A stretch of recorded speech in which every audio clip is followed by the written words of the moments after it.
Welcome dear friends to the fifth module of the sixth week. In the previous module, we had started discussing the works of Virginia Woolf, and in this module we would continue the discussion of Shashi Deshpande. We would review how gender is a praxis for the construction of identity in the works of these women characters. We have also discussed how across the globe in different cultures there are certain common characteristics in the portrayal of women characters by certain authors. We can see, looking at the representative novels of Virginia Woolf and Shashi Deshpande, how gender and culture conditioning work as a praxis, as gendering is a process of learning and it is an inseparable axis of culture and cultural understanding. Gender is a component, as we have seen in our previous discussions also, which helps us to express one's sexuality and also how to understand our relationships in a given social construction. It helps us to understand the belief system of a particular culture. We find that only a few women writers have taken up the gender construction in as explicit a manner in which Shashi Deshpande has taken up. India has a rich national literary tradition in other languages as well as in English.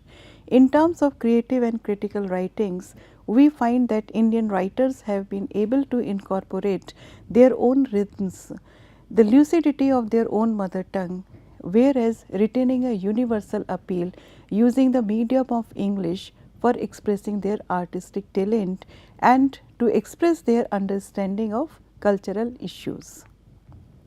In the works of Shashi Deshpande, we find that the technology of gender, to borrow the phrase from G. Lauretis, has been presented. She has been able to take up the growing up process of young girls, which continuously casts its shadows on the mature personality in her novels. She is one of those very few novelists who have taken up the complete lifespan of women and have shown through their narratives how gender is an artificial construct which is propagated by patriarchy only. In her narratives, we find that a gendered identity is formulated not only for women but also for men, and this identity formation is supported often by social as well as religious traditions. In her novels, we find how the propagation of particular gendered norms condition the mindset of the people. In her opinion, social conditioning is a double-edged sword which works against men as well as against women. However, since women are often the victims, they feel the impact more, but it does harm the psyche and the personality and identity of men also. In her narratives, she has taken up and discussed the role of social practices, the religious myths, the economic facets, as well as the cultural climate which are responsible for the formulation of the individuation process and the ultimate formulation of one's identity. She has also tried to tap in her novels through various women characters the guilt which is there in a woman's heart if she is not able to conform to the societal standards in the given cultural setting. In various novels, we find that different facets of the technology of gender in an Indian context have been taken up. Even though there are many facets which are typically found in Indian subcontinent only, we find that there are several others which have a universal appeal. A particular aspect which she has taken up in her novels is the preference for the boy child. In several novels, through various women characters, through Vana in Binding Wine, through Manorama in A Matter of Time, through Mriga in If I Died Today, she has suggested how in our society it is the preference for the boy child which works as a motivation for retaining the marriages intact. She has also referred to various social and religious customs which reinforce this preference. For example, in that long silence, she has illustrated the preference for a boy child with the way in which a family tree is constructed, because the girls are not a part of this family tree. In Come Up and Be Dead, she has suggested how the preference for the boy child, which ultimately is a gender and patriarchal norm, is supported by the religious rituals, because in the Hindu tradition last rites should be preferably performed by the son only. She has suggested how, because of the preference for the boy child, girls often have to face a certain negligence in the family.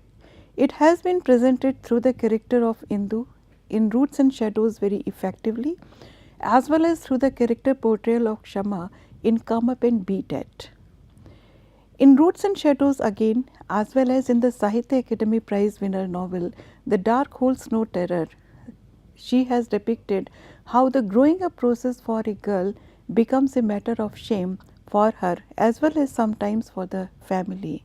She has also depicted the overemphasis which the Indian situations lays on sexual purity of girls. It has been illustrated through various motifs in Binding Wine, in Small Remedies, as well as in Moving On.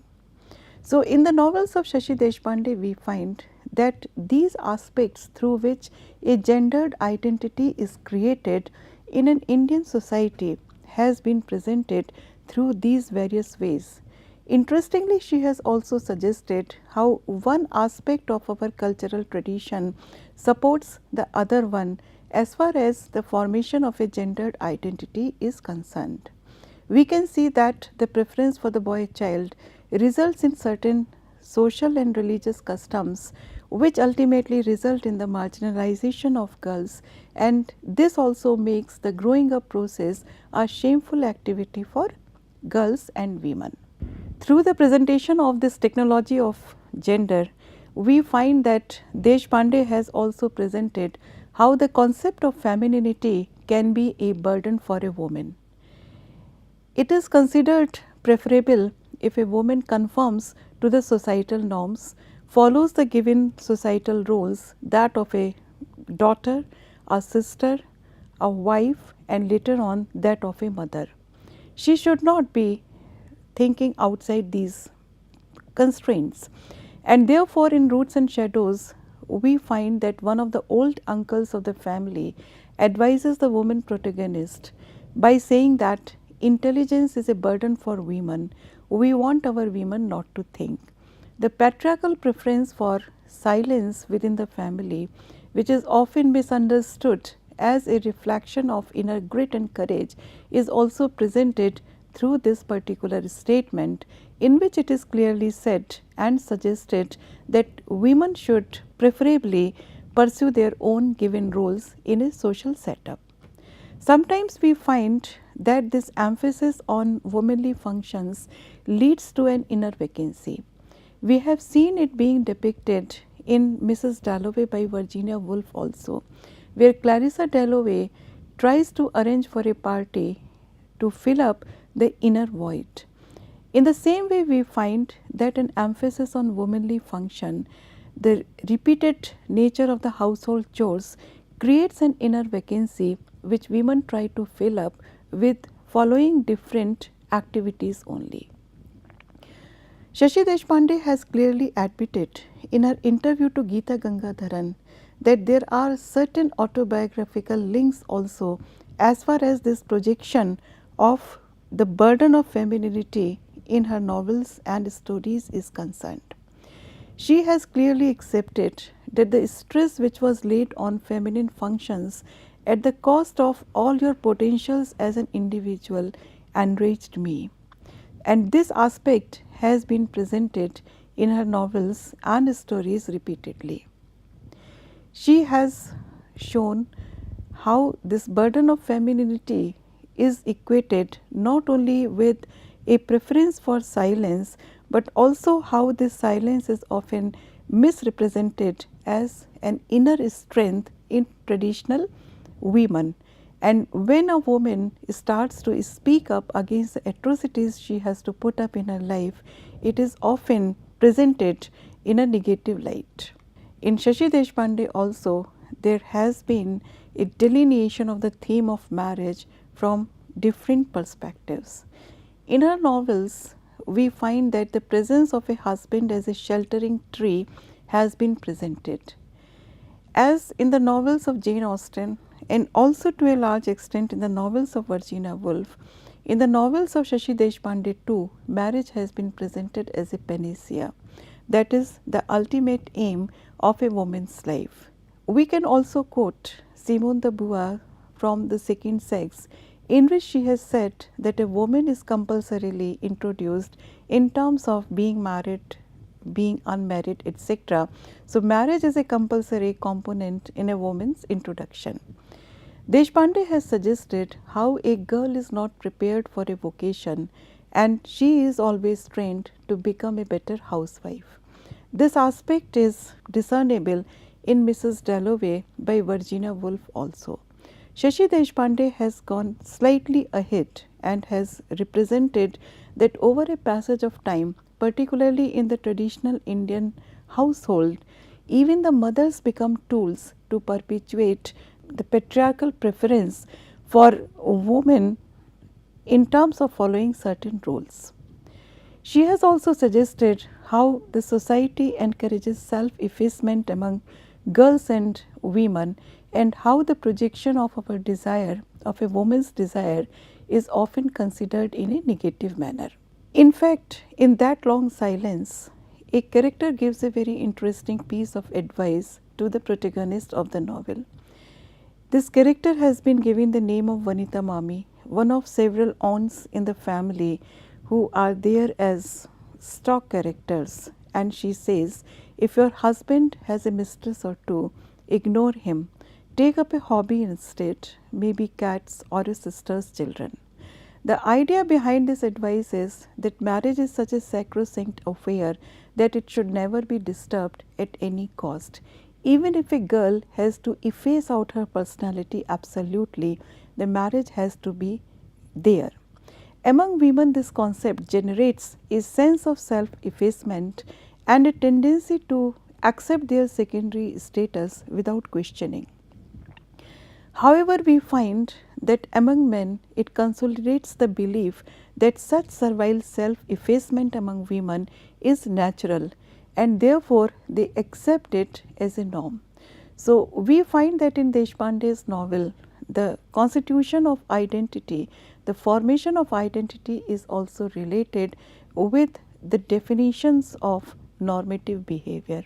So, we find that gender is a major component of identity formation, which tells us that certain behavior is normative and has to be accepted, and certain behavior is not to be accepted.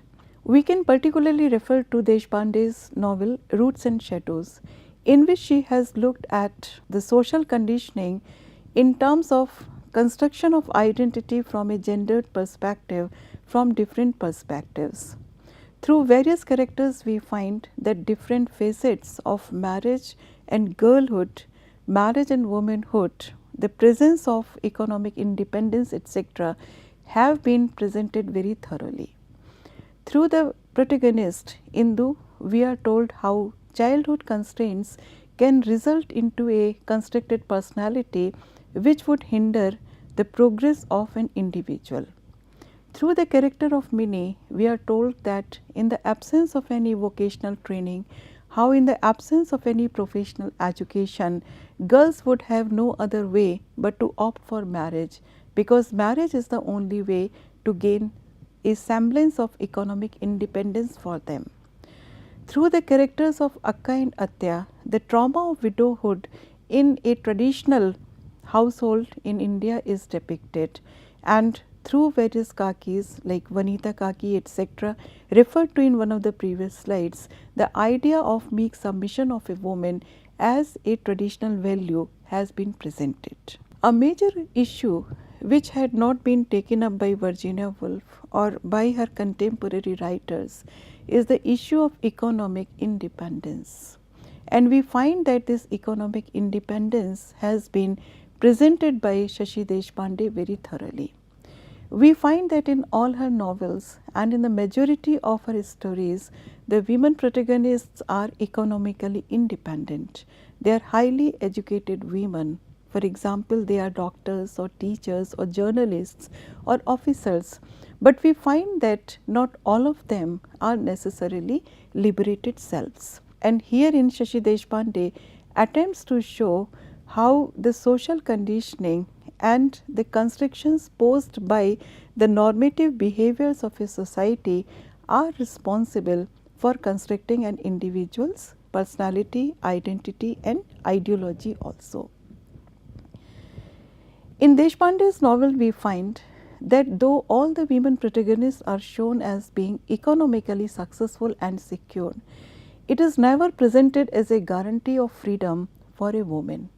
She has also presented how firstly women themselves are not very comfortable with their economic security. Another aspect which is very interestingly presented by Deshpande and which is a very contemporary Indian problem in our lives is the issue of economic independence of women in those situations when the wife earns more than the husband. So, what would be the reactions of the husband to this scenario have been interestingly depicted in Deshpande's novels. It begins with one of her early novels, The Dark Holds No Terrors, and this motif continues in many of her later date novels also. Sometimes we find that this economic success, when wives earn more than their husbands, generates a guilty conscience among women because they think that culturally they should not do it, and they start treating their own emotions as bits of garbage, as we find in Indu's case in Roots and Shadows. In That Long Silence, we have it in the character portrayal of Jaya, who tries to come across as a woman who coped with this fact. However, we find that the economic aspect and what exactly economic independence means for a girl and a woman has been depicted by Shashi Deshpande, taking up different social situations. We find that in a gendered perspective, the emphasis is on the creation of an authoritarian submission syndrome, and Deshpande's novels depict how many of contemporary Indian women suffer from this syndrome. In the novels of Shashi Deshpande, we find that the portrayal of the issue of economic independence and how it provides an interesting dimension to the individuality of Indian women. The portrayal of authoritarian submission syndrome also presents an interesting scenario for us.